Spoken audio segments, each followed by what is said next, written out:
Testing, 1, 2.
Microphone on.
Turn on your microphone. Excellent.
Good morning, everyone. I have a quorum of the Planning Committee in the room, so I will call the meeting to order and welcome everyone to the May 27th meeting of the Planning Committee.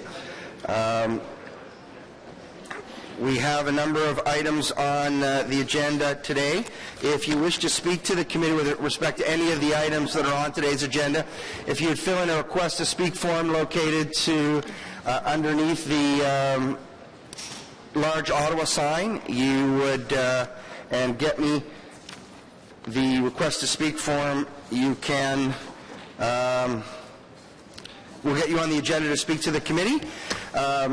If you just want to submit written comments, there is a form at the desk as well where you can submit written comments.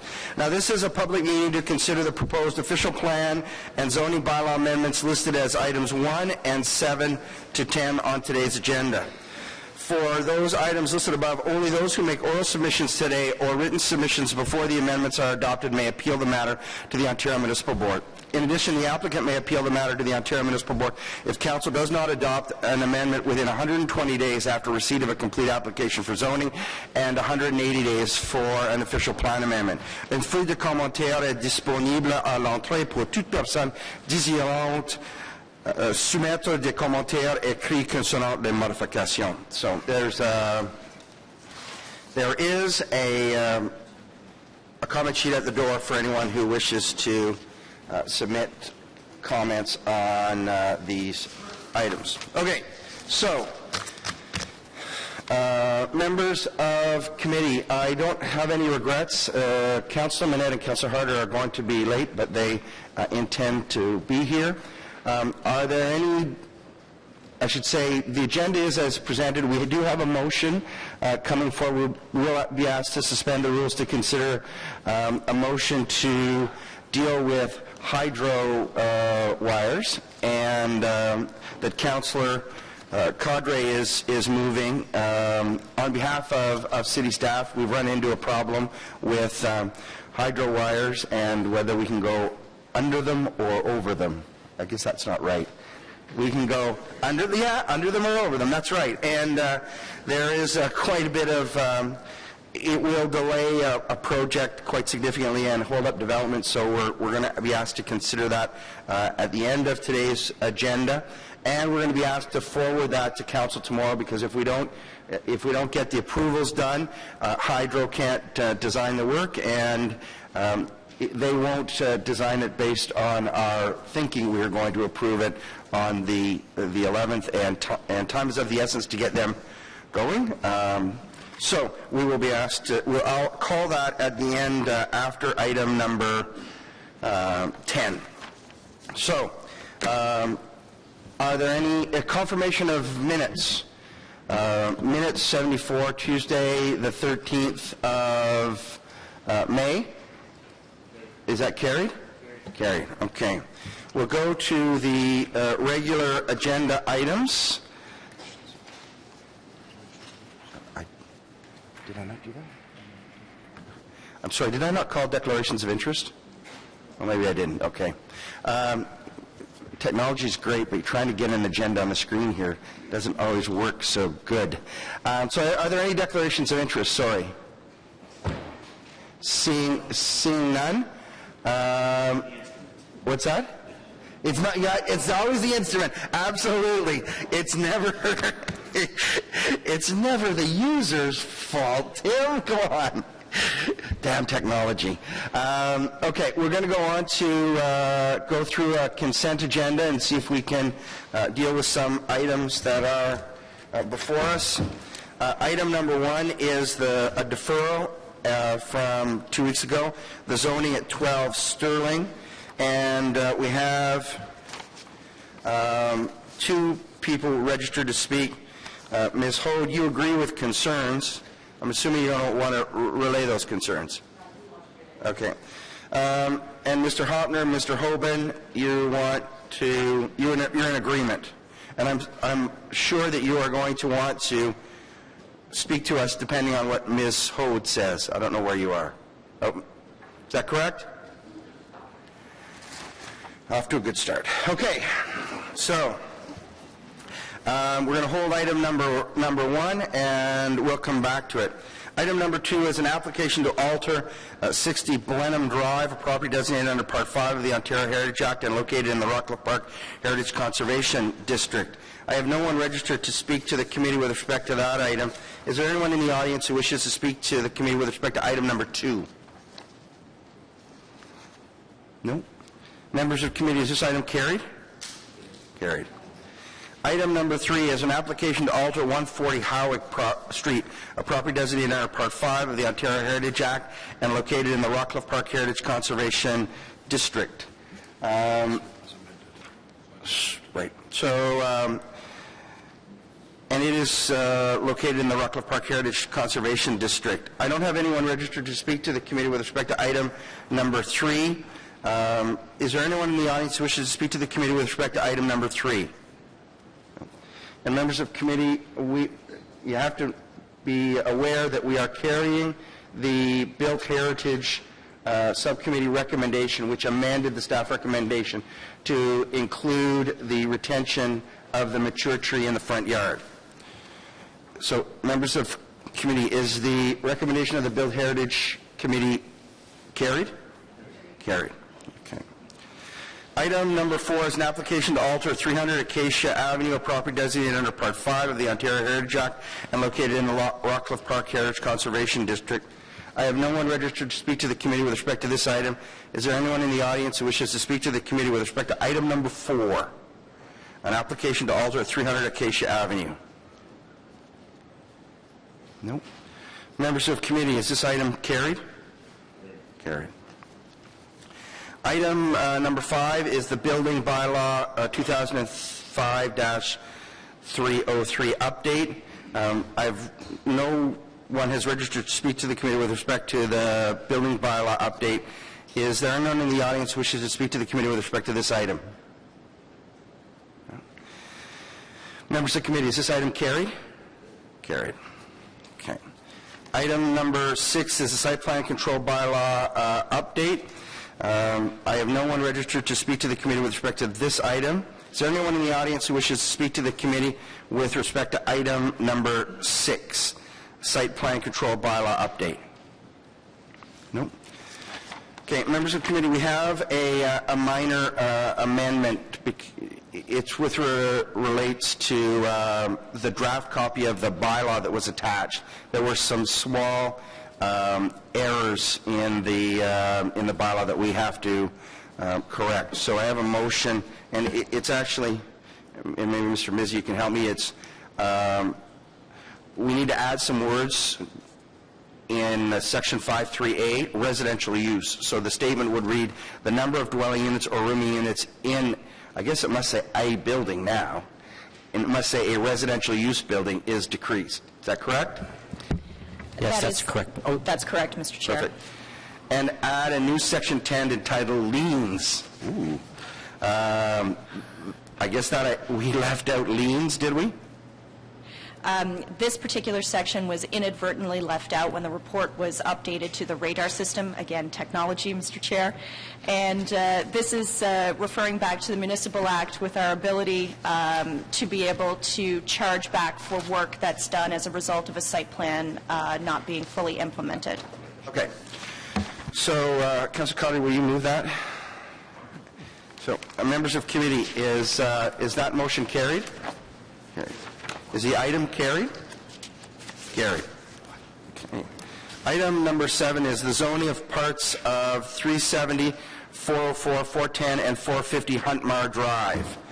I have no one registered to speak to the committee with respect to item number 7. Is there anyone in the audience who wishes to speak to the committee with respect to item number 7?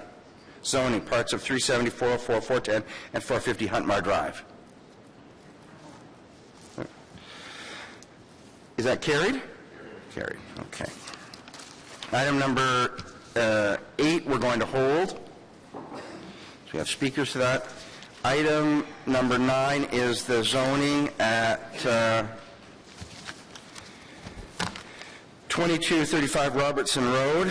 I have one person registered to speak to the committee, Mr. Fernie, who is an agent for the applicant who agrees with the recommendation.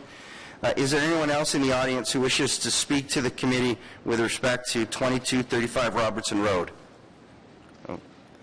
Mr. Fernie, you're in agreement with the application. You don't need to speak to the committee as long as we're prepared to carry this item? Okay. Members of committee, is this the item carried? Yeah. Sure. Oh, you want a quick question? Okay. Would if we vote to support this, will this change in any way apply to nearby properties on Robertson as well? Because this is right near the Greenbelt. Mr. Chairman, this is a site-specific, so it applies to this property only. Okay. Thank you. Mr. Fernie, you're fine? Yes. Okay. So on the item then, is it carried? Carried. Okay. Item number 10 is an official plan and zoning, 1117 Longfields Drive and 1034 McGarry Terrace. We have one person registered to speak to the item, Mr. Fernie. And is there anyone else in the audience who wishes to speak to item number 10, official plan and zoning at 1117 Longfields Drive and 1034 McGarry Terrace? No. Is there... Mr. Fernie, you're in agreement with the recommendation. You don't need to speak to the committee as long as we're prepared to carry this item? Okay. Excellent. Members of committee, is item number 10 carried? Carried. Okay. Now we're going to add, I'm going to ask for suspension of the rules to add an item 11, which is a motion with respect to, sorry, I'm just going to pull it up here, right.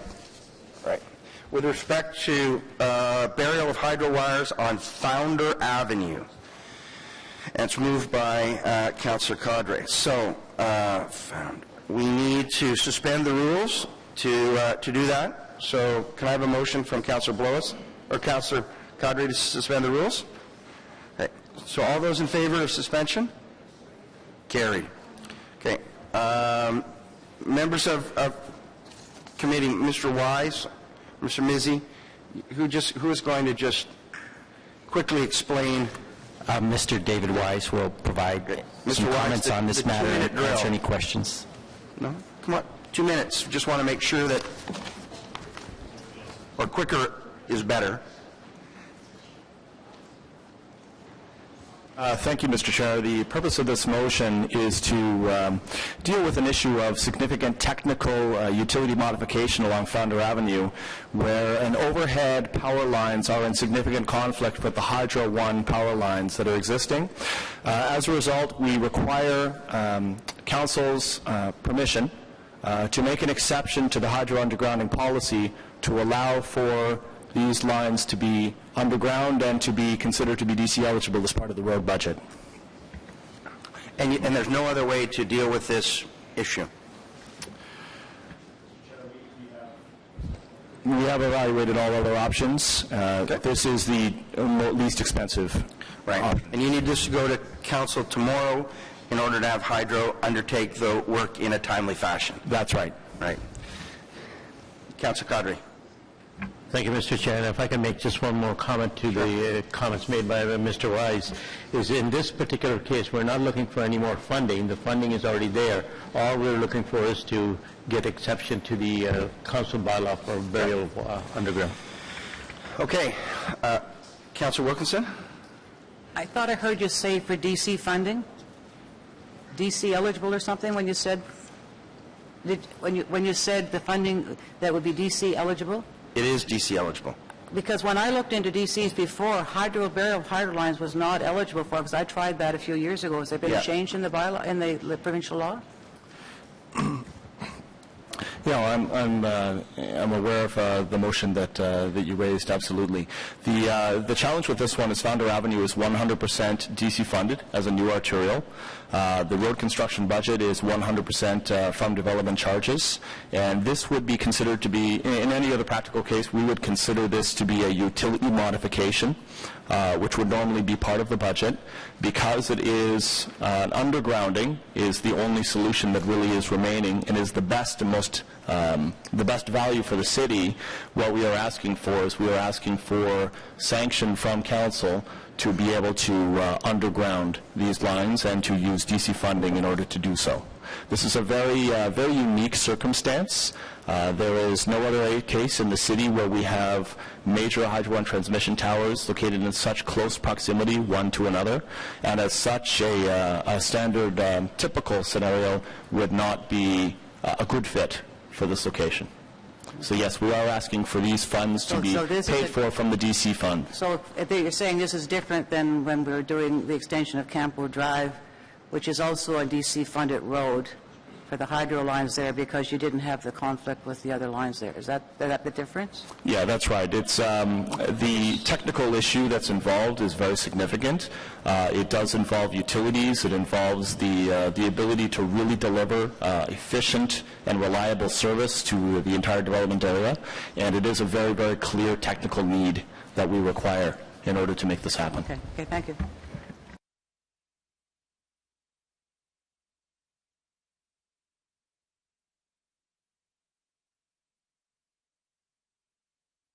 And Mr. Wise's memorandum. Okay, thank you very much, Mr. Wise. Can we just receive or note, is it receive or note? Just note the information that's previously distributed, these IPDs, and that's all our items. We can go back to item number 1. So, Ms. Hode, if you'd like to come up.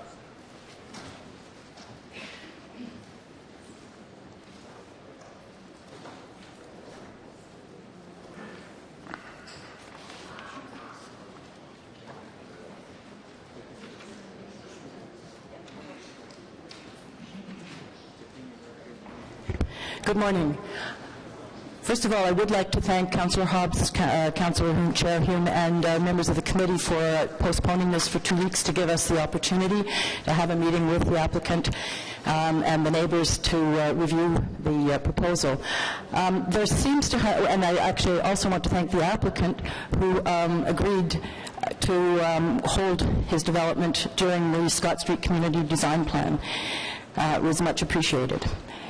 However, there seems to have been a little bit of confusion on the part of, I'm not sure who, the planning department, the applicant, maybe the community association, as to whether or not there would be a follow-up public meeting to go over the finalized plans after the community design plan, which, as you probably know, established a building envelope. It did not rezone the property, and so we did not know what the final outcome was going to be, and we had heard that there were some changes to the applicant's use of the property, not necessarily the height we knew was given an envelope through the community design plan and the 45-degree angular plane. So I don't know, something that you may, planning staff may want to keep in mind if this sort of thing happens again, because it was our understanding that we would be getting another presentation of the final application, which is different, not enormously different than the original, but it is different. And you may have the same problems in your neighborhoods. Neighbors and communities like to know what's going on, particularly when the application is as significant as this one is.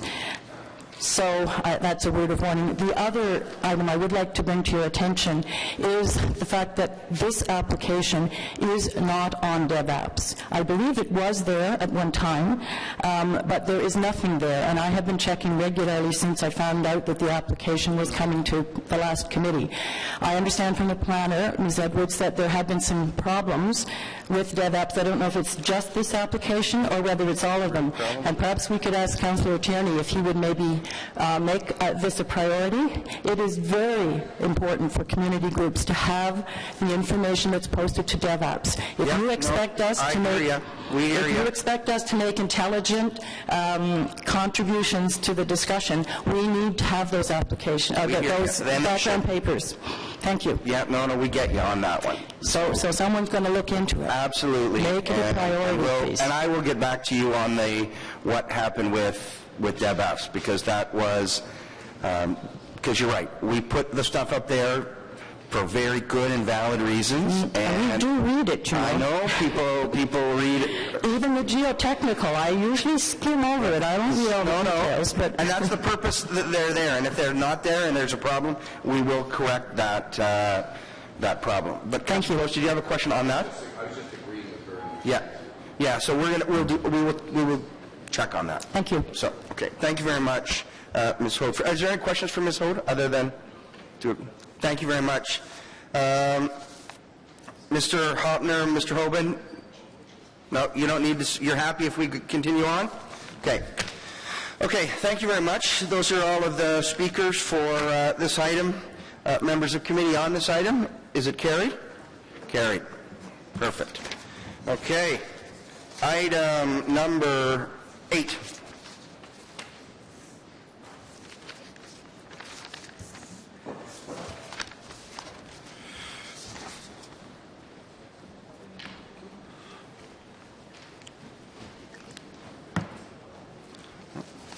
There you go.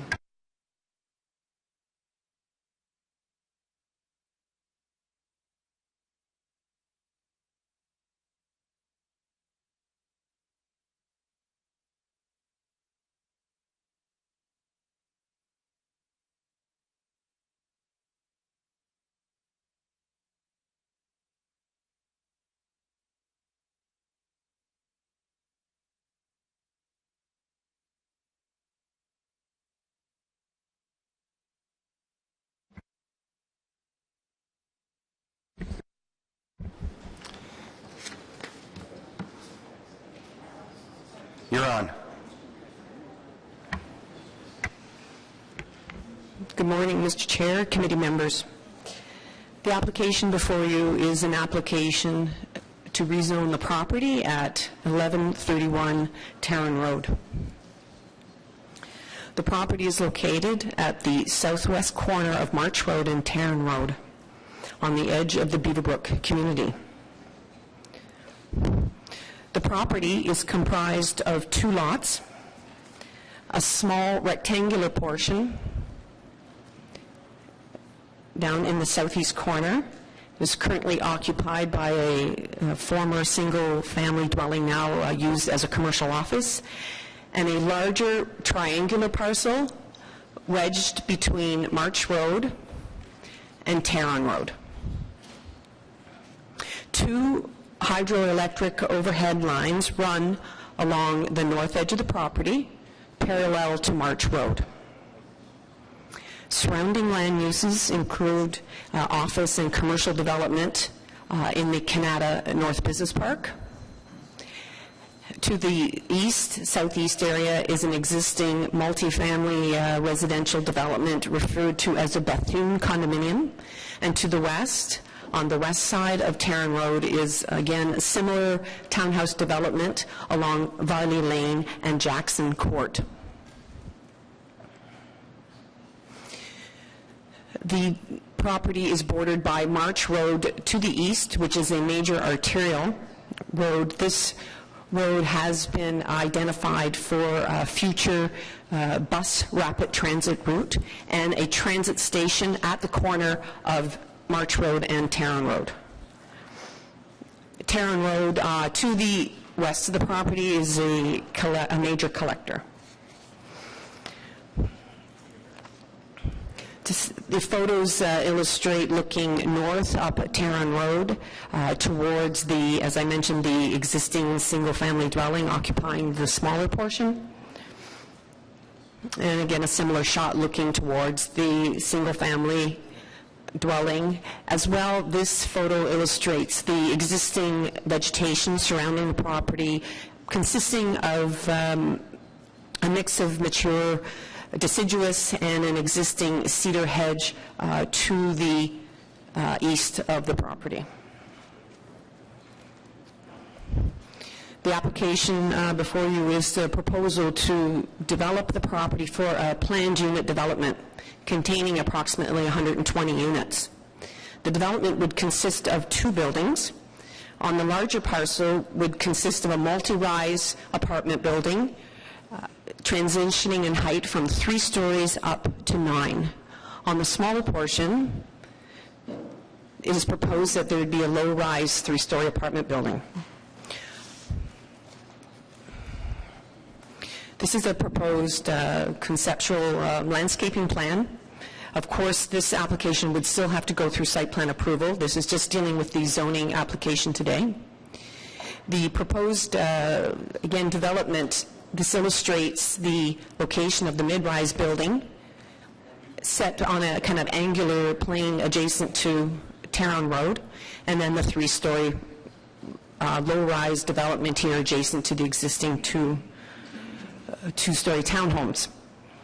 The property also contains this area for the easement for the hydro lines. It will be left as open space, improved with landscaping and pathways which will connect to other pathways in the neighborhood, accessible to the public. Elevations, the top elevation here is actually a view if you were standing on March Road looking to the west. The bottom elevation gives a better view or illustration of the stepped design of the building. This would be if you were standing on Taron looking north. The elevation of the proposed 3-story, again, it's a 3-story, and it demonstrates how the balconies are recessed into the building and will not protrude. The perspectives show somewhat of an illustration, again, looking north on Taron Road. In the foreground are the existing 2-story townhomes. Next to that is a perspective of what the 3-story apartment building, and then in the background is the portion of the 9-story. And the bottom perspective would be looking right on at the proposed development. Again, on your right, the proposed 3-story, but this illustrates the stepping up from the 3-story, 5, 7, and up to the 9-story building. The majority of the property is designated as general urban area. A small portion of the property, which runs under the hydro towers, is designated employment. This was as a result of the severance of this property. A small part was left in this employment area. However, no development is proposed for this employment area.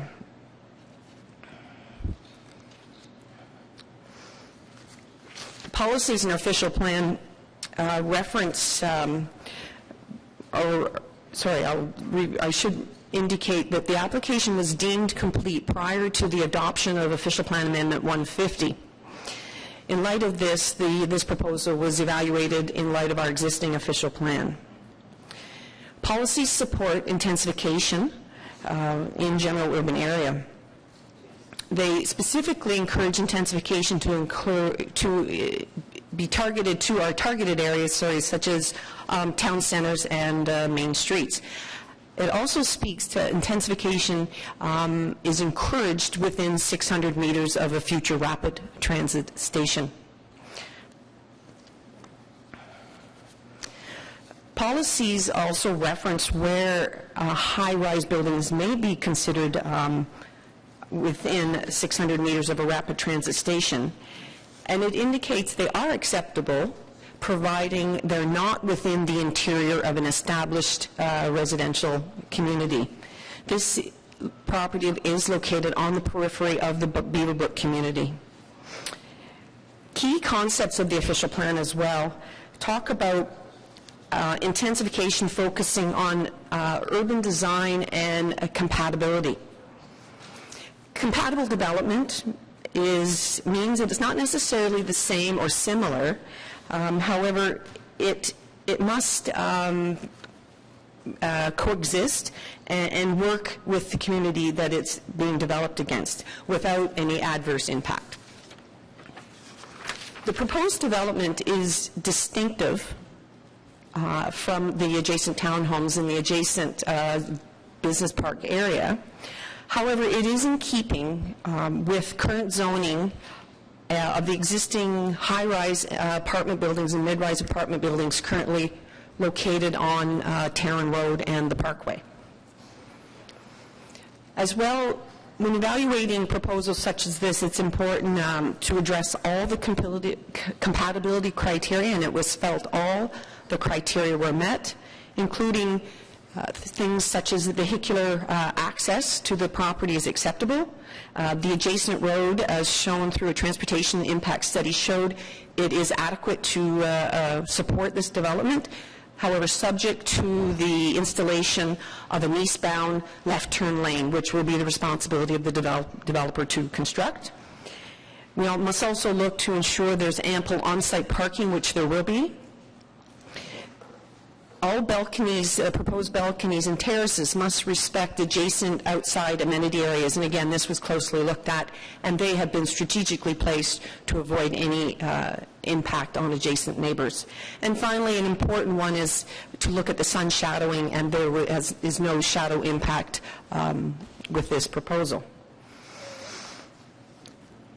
In accordance with the OP, taller buildings must be integrated with surrounding land uses, and this is accomplished by ensuring effective transition in built form. And this has been done in this development through a very careful transition of the building in the height, ranging again, starting from the 3 stories, going to a 5, the 7, and up to the 9. As well, the mid-rise building, its angled facade next to Tarrant Road and the stepping back, we feel provides acceptable transitioning and buffering.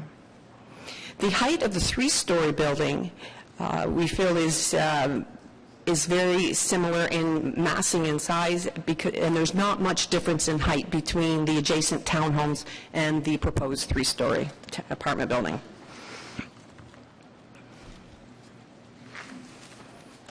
As part of the recommendation of adopting this amendment, staff are recommending a zoning schedule. And this zoning schedule would outline the maximum permitted height permitted at the various areas across the site.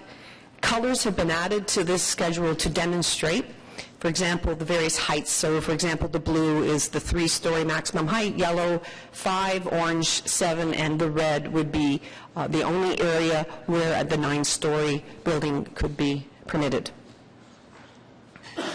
As well, there are 2 other exceptions to the zoning we're recommending.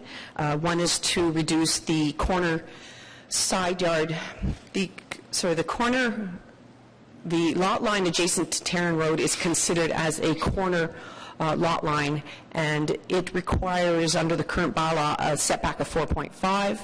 We're recommending it be decreased to 3 meters to allow the building to be closer to the street, to create a more pleasant, pleasing pedestrian environment, more interaction in that area with the public. The second exception would be with respect to the rear yard. The rear yard is this short line to the east, adjacent to the 2-story towns. It normally would require a 6-meter setback. The exception we're recommending is for a 2.5. Staff feel this is appropriate because of the existing cedar hedge located, as well as they're proposing new landscaping. And again, staff are recommending no balconies would be allowed on this wall facing the east wall. This is recommended by staff to support this zoning bylaw amendment because it supports the direction of the Planning Act, the provincial planning statement, and the official plan. It's compatible with surrounding land uses, and we feel intensification is appropriate for this site. And as finally, it is a very good use, efficient use of existing urban lands, services, and infrastructure. Thank you. Okay, are there questions from members of committee? Councilor Wilkinson, do you have questions? Yeah, And thanks, Councilor Mr. Chair. Hubert? I'll do some brief questions now. I'm not saying at the end. I still have a really great difficulty in finding the compatibility. This is an area that is a low-density residential area. It's not the town center. The Canada North has the only area outside the Green Belt with a large number of high-rise buildings existing. They are mostly in the town center, where there are 3 15-story buildings existing, 3 10-story buildings existing, a 12-story building approved in a site plan, a 5-story building approved in a site plan. Within the Beaverbrook community, there are apartments. They tend to be much more open space around them, and that means open space from the visibility of the roads. And so you said it was compatible along Terron Road. And I was trying to figure that out because all of there is one apartment on Terron Road, another one that sort of backs onto Terron Road. Both of them have wide open spaces between the road and the buildings where you can have mature trees. 3 meters is not enough space to put a mature tree ever. It will never be able to be there. And so I think that you're stretching things a great deal. If this was a town center area, I would say Councilor, much higher. So the question not is, statements. how can you say that this is compatible when it's different? And this is, I think you do recognize this is on average, a lower density residential neighborhood and not a town center.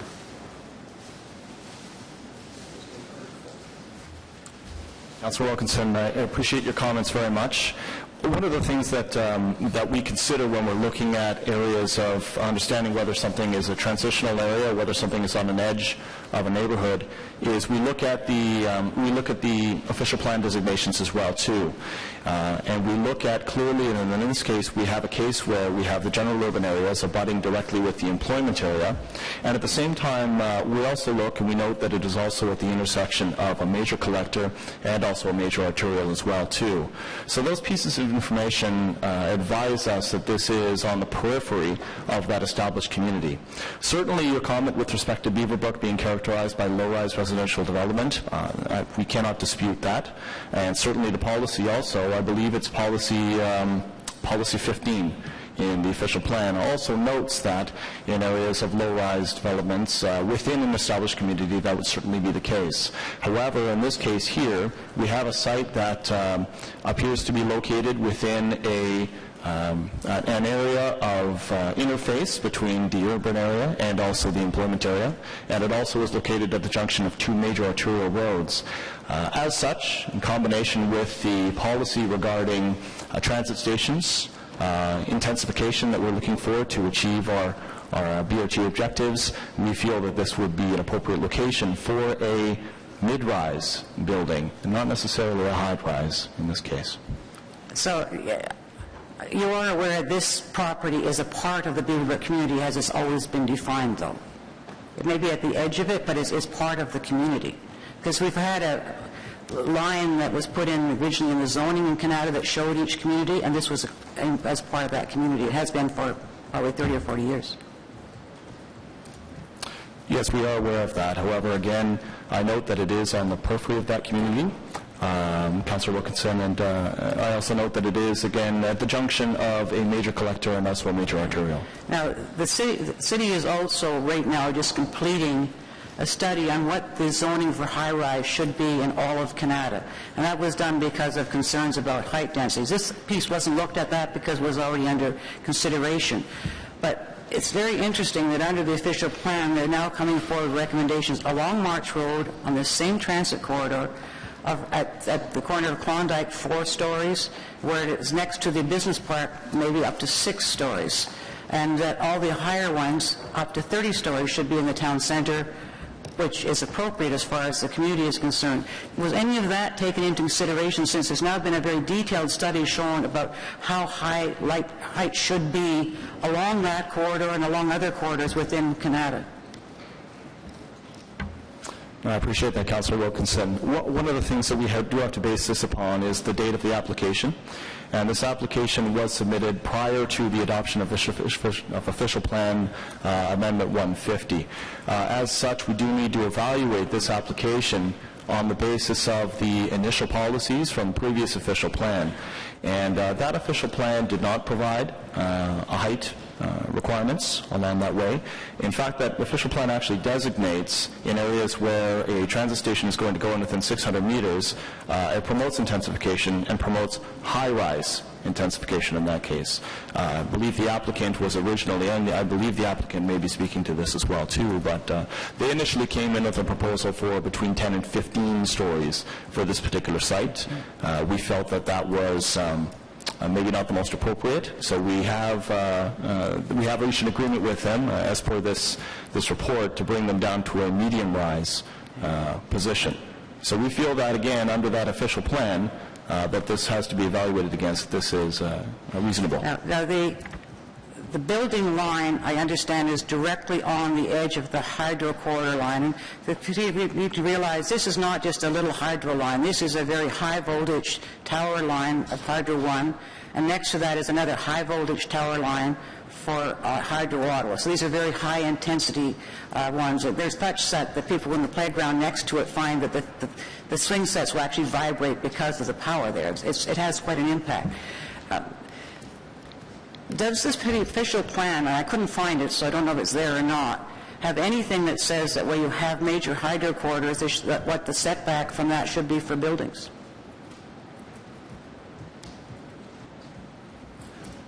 Councillor, I don't believe the official plan has any information with respect to hydro corridors. However, I can say that that's certainly something that we looked at very closely. That's something that we feel is definitely a very sensitive issue. And we made certain that the applicant had full discussions with Hydro, I believe it's Hydro 1. It's Hydro 1 throughout the application process. Hydro 1 has seen this proposal. They have evaluated it. They have considered it. And they found that there were no concerns with respect to their operations on the potential for this tower to be there. Okay. Was that the local Hydro 1 or the Toronto ones, do you know? Councillor Wilkinson, Louise informs me that was the Toronto office that they went through. Because they do change, I know with other places along this hydro corridor, they change their mind frequently. Yeah. Okay. I'll bring some other things up later in debate, Mr. Chair, after I've heard from the delegation, but I would like to just let the committee know that one of the motion is going to be put forward shortly that I'd like to deal with before the delegations is to have a 2-week deferral because I was able to arrange for the owner to meet with Bill Terron, who is the founder of the Beaverbrook community, and is still doesn't live there, has no land in Beaverbrook, but he has been working with us on another development plan that you'll be seeing shortly to come up with how it could fit into the community properly, and that one will come forward with support from the community because of many months of working on it. He's offered to do a plan for this property that would be more appropriate to it, that would still provide major intensification and provide a return of investment for the owner who has, this is actually going from 1 unit up to a large number of units, so it's intensification almost anything you do. And so the request would be that we defer. He can get it done within 2 weeks because his time was already committed right now, and it might mean that we could come up with something that everybody would agree to and save us having to go to the OMB. So before we deal with all the delegations, I think it would be useful to do that. Council, we will deal with that before we get into the full scale of delegations. Everyone has a right to talk in favor or against deferral before the main item. That's right. But we're now in questions of Ms. Sweet-Lindsay and the team about her presentation. I just wanted the committee to be aware of that. Yep. The committee is fully aware of that. Councillor Hubley, you had questions? I do. Thank you very much, Mr. Chair. A couple of questions for staff. Based on what Councillor Wilkinson was saying, are you aware if anybody from the city has investigated this vibrating play structure and whether it's going to have any impact on your proposal? And are they looking at relocating the vibrating play structure? Through the chair to Councillor Hubley, the play structure and adjacent playground, are you referring to? Councillor Wilkinson just referred to it, that it vibrates because of the hydro. I'm assuming somebody's investigating this, and if it's factual, it's going to be moved. Again, we didn't receive any objection from Ontario Hydro. We haven't been in communication with them. As far as I know, they did not bring that up as a concern. What about our Parks and Rec people that would be responsible for the play structure? Again, through our standard circulation process, this was circulated to our Parks and Rec, and again, that was not brought up as a concern. It was not. Okay. Could you just remind the committee again the distance to that to the transit corridor and the transit station that's being built across the road?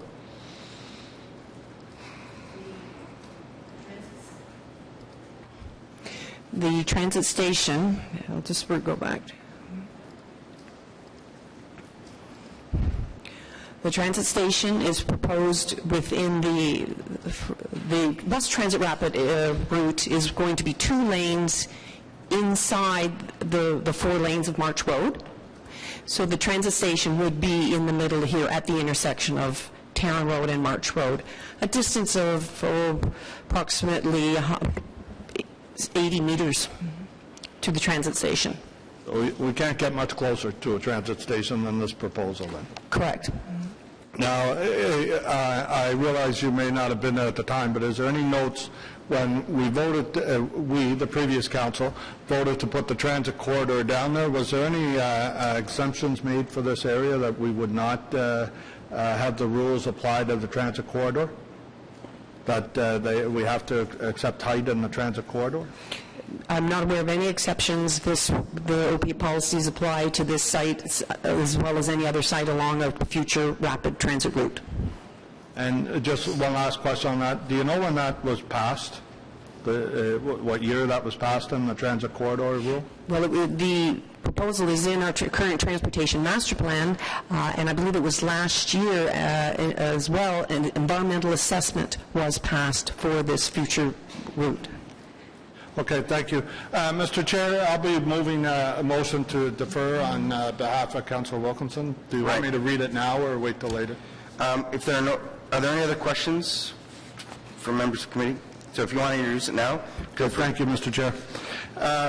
Whereas the community has many concerns over the impact of the proposals for 1131 Tarrant Road on the existing community, and whereas the property owner has met with Bill Tarrant, the founder of Beaverbrook in Canada North, who has made an offer to do a design proposal at his own expense to show how a development on the site could be done, while fitting into the concept of Beaverbrook, the concept that Beaverbrook is based on. And whereas Bill Tarrant was unable to do that proposal in time for this meeting, but has indicated he will be able to do so prior to the next planning committee, therefore be it resolved that the report on zoning for 1131 Tarrant Road be deferred to the planning committee meeting of June 10th, 2014. Thank you, Mr. Chair. So is this on deferral, Councillor? Yes. Okay. Go ahead. I'm just, my thoughts would be to, if we're going to entertain this motion, we should do so before the public delegations. Oh, yeah, so absolutely. that if it gets deferred, they can go and enjoy the rest of their day. That's right. Oh, and we will. But first I'm going to ask, we have the applicant, Mr. Weber. Do you have any, I'm going to let you weigh in on deferral. Are there any other questions? No. So Mr. Weber, just to deferral, if you will.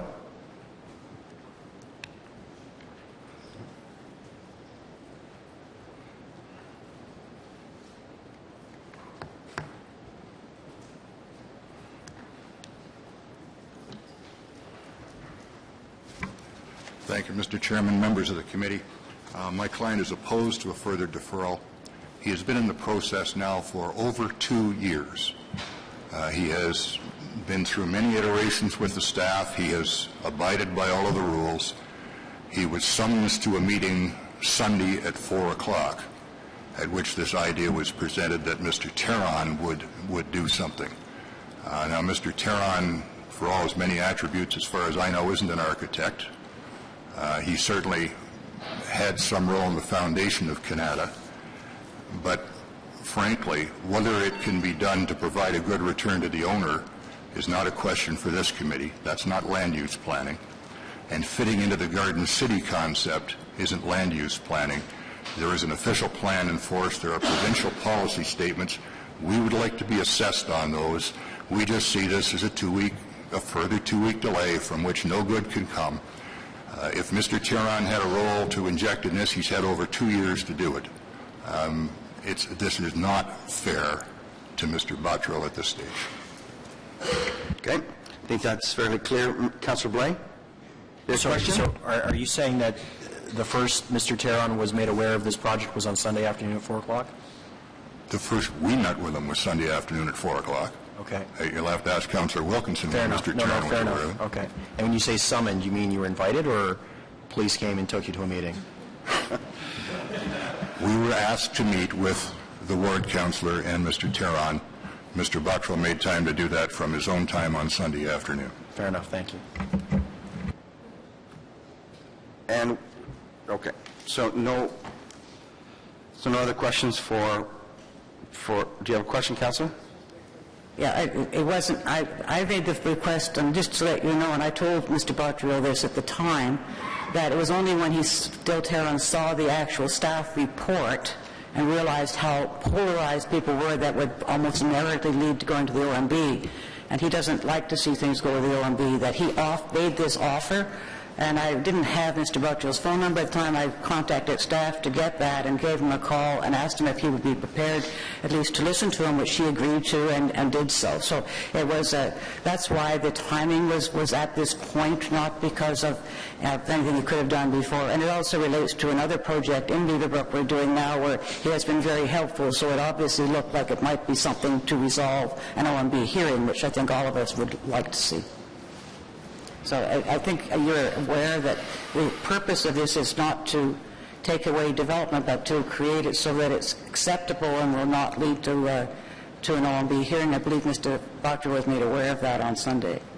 Well, Mr. Bottrill was made aware of that in a fairly firm tone. Mr. Bottrill is also aware that he could have gone to the OMB 18 months ago and had this matter resolved long since. Long since. Just please deal with the planning issues. That's my client's request.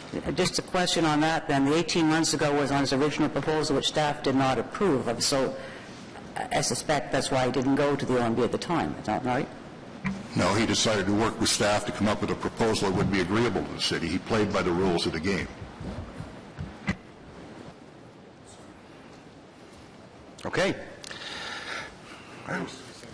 There you go. Thank you very much, Mr. Weber. Okay, we have a number of speakers in that we're going to let speak to the issue of should we defer this application. So, and if the committee decides to defer it, we'll all be back in 2 weeks. If not, then everyone I'm calling now, including Mr. Weber, will have an opportunity to speak to the merits or in opposition to the actual zoning. So, Marlene Young, are you here? Yeah, do you want to come up? Do you want to come up and speak to deferral? Yes. Okay, come ahead.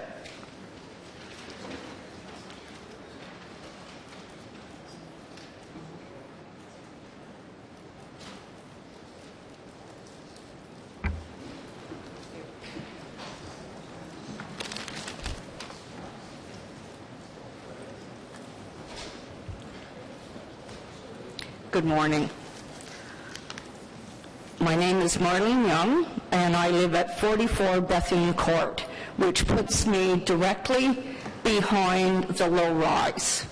What was interesting, as an aside, is that I did not see elevations showing the proximity of the low-rise to my dwelling. I'm a new resident, Okay. As of last July. Ma'am, what we're dealing with now is the issue of whether we should consider this matter today or we should consider it in 2 weeks. And so what we're really interested in hearing from you is whether we should deal with the matter today or in 2 weeks' time. If committee decides to deal with the matter today, I will let you speak and give your comments on the proposal, what it does and doesn't have, and why you object to it. So the purpose now is, because you registered to speak to the item, yes, we're giving you an option to speak twice, the first time now to us to say, deal with it now or deal with it in 2 weeks to allow Mr. Taron to reshape the proposal. Okay, I'm sorry, I misunderstood, then maybe I should defer the time to someone who can speak more clearly on the deferral option. Okay. that fair? So you don't have an opinion one way or the other whether we deal with it today or... I would like to have it deferred, but can I give you a proper recommendation? No. I would defer my time. What you just said is a proper recommendation to us. You want it deferred? You'd like Yes, that I 2 do. weeks? Yes. That's perfectly acceptable. Okay, thank you. Okay. Jim Birch, is that right? Mr. Birch? B-I-R-T-C-H. And we're only speaking to the purposes, should we defer or not this item for the 2-week period? Thank you. I have no comment on the deferral. Okay. Thank you. Perfect, thank you. Monica Weiss?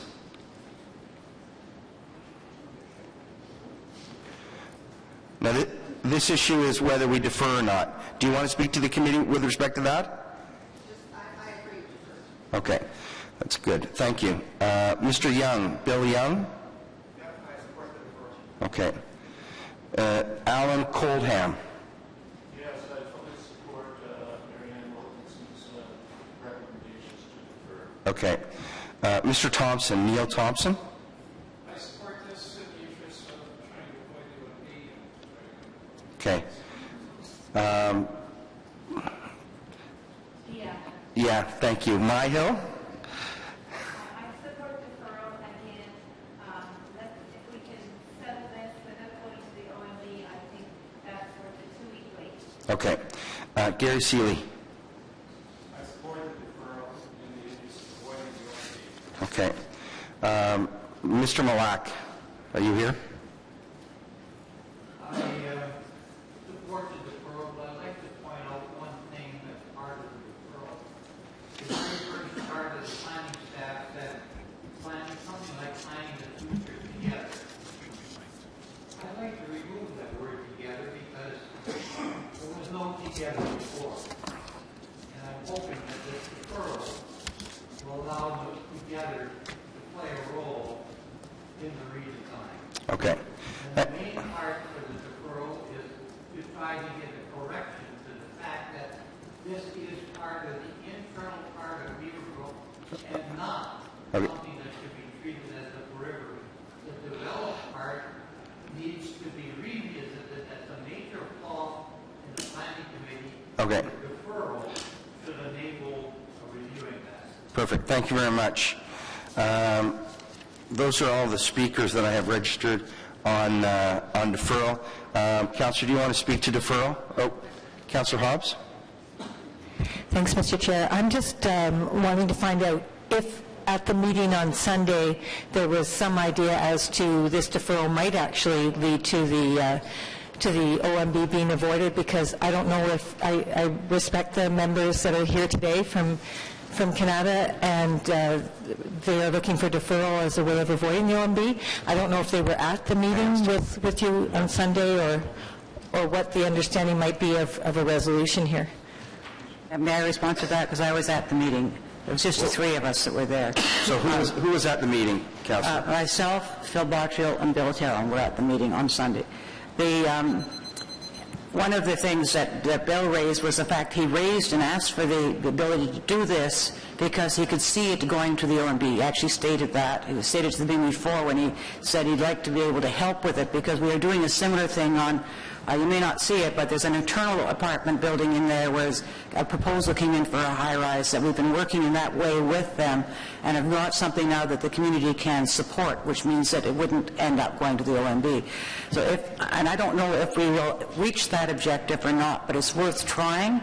He's willing to spend his own money to do basically a design charrette that might show that this could be done in a way that is much more fitting to the community while still providing an intensification and return for the owner of the property, who has just one house there now. So this is a major intensification. If that happens and the community can support it, then we will be able to not. We then have to get together to see if it's Yeah. supportable, or 'Cause- at least close to supportable. Yeah, because that's what I'm wondering, because the applicant that spoke today didn't seem to be too interested in... Actually, what he said at the time was he'd like to see what he put together, but he wanted to do the zoning first and then let him, because that could be done at the site plan. The difficulty is this may not be the right zoning for if we do something slightly different, and we might be better to have the right zoning in the first place rather than having to change it after. And that's all this 2 weeks will do, is to say whether this zoning that's proposed by this city right now is the right one, or some modifications to it. And then the details will come out in the site But, plan. just from what I'm hearing today, it sounds like the members of the public should be very involved in that, because if you're just going to have an outcome in 2 weeks of two parties deciding, that may still not be acceptable to the This community. community will be involved. Once we see what's there with the owner, we'll get together. We do that frequently. Okay, thanks. And this one a lot. Okay, any further questions? Councillor Blais? A comment and a question. Sure, go ahead. I'm just, kind of following up on what Councillor Hobbs was getting at. I'm not sure what deferral achieves, because even if the owner and Mr. Terron and the councillor get together on a new concept, that should be properly consulted on, which there is an amount of time. So we are talking about a much longer delay than simply 2 weeks. And if it was as quick as 2 weeks, there's no reason why we couldn't make the change to council when this goes to council in 2 or 3 weeks, whenever it's scheduled to go. So I do think we're talking about a much longer delay than 2 weeks, and obviously the applicant wasn't very interested in that, as we heard from his lawyer, so I'm not sure what deferral actually achieves, to be honest. Okay. When does it go to council? Well, it would go not the 3 weeks, the 12th? Can someone help me with the date here? 11th, June 11th. Would go on June 11th. It's the 10th. It's a Tuesday, it's the 10th. It's in the motion. Yeah. So that's when it would go, June 11th. Councillor Harder? That's when it would go to council on Yeah. June the 11th. So, I mean, I highly doubt that there's going to be a good outcome out of this. I highly doubt in 2 weeks that we're going to get that resolution. Having said that, if the next planning committee meeting was June the 10th, if you came back and said that there wasn't anything, could it go to council the following day? It could, theoretically. Would you be willing to allow it, since you are the chief? Because I don't of like it. I know, that's what I'm asking. Yes, and I guess, we reserve the ability to go to council the next day for extenuating circumstances and exceptional circumstances. And I guess we could say that if this was an exceptional circumstance, then we could do that. And that's my point, because the people that are coming out today to speak to this item are asking for 2 weeks. Personally, I don't think that it's going to matter, and, I'd be happy to deal with the item today. Having said that, the people that need to be engaged that would be disadvantaged if we didn't go on the 11th are the people that want the time for 2 weeks. Right. So if we could think about it that way, I think it's more palatable for the committee. Mr. Chair, I would support it going on the next day to get the deferral, to have a better look at it at this point. Mr. Weber, you've heard the discussion that we would commit to go to council the next day, which means you don't lose any time between the time the decision is made. Does that matter to you? Let me ask Mr. Bottrell to speak to that. Thank you, everybody. I had something to say on the whole process that I've been through, but I've had this property, not in a short term, I've had it for over 10 years. I started this process 7 years ago. I have gone to the Beaverbrook Community Association 4 years ago, long ahead of my application. I've been through probably 6 different meetings with the public, various meetings with planning staff. And for me to receive a call on a Friday saying that Sunday someone has a design for my property is highly unusual.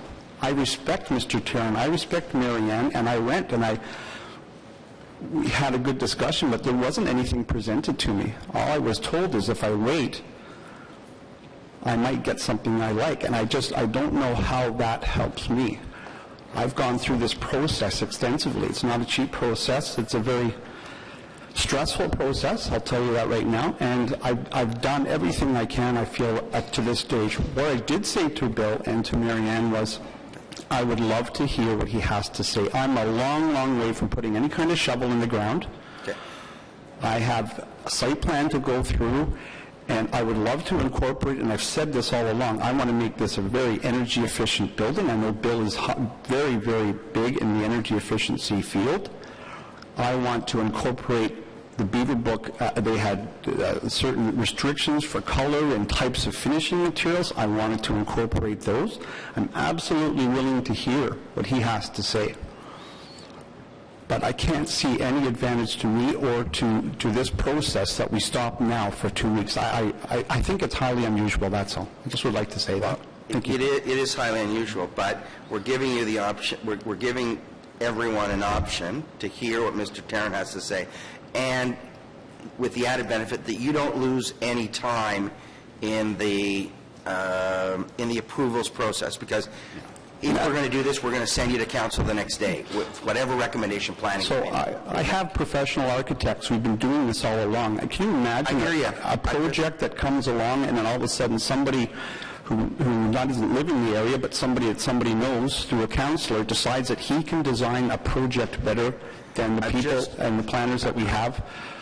Boy, that's... and again, I'm willing to listen to them, absolutely. I'm at zoning. I'm not anywhere near building this thing. We hear you. The option there, though, was in front of you, and we've heard you want to listen to Mr. Tarrant. The community would like to hear from Mr. Tarrant.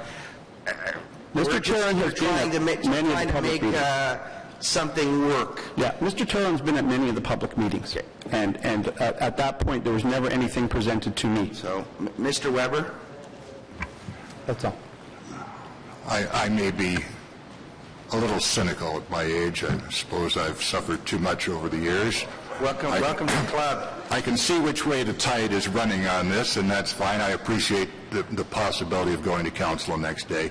I don't want to get talked out at next planning committee. I don't want to be 38th on the agenda and find out that you're first on the agenda. Okay.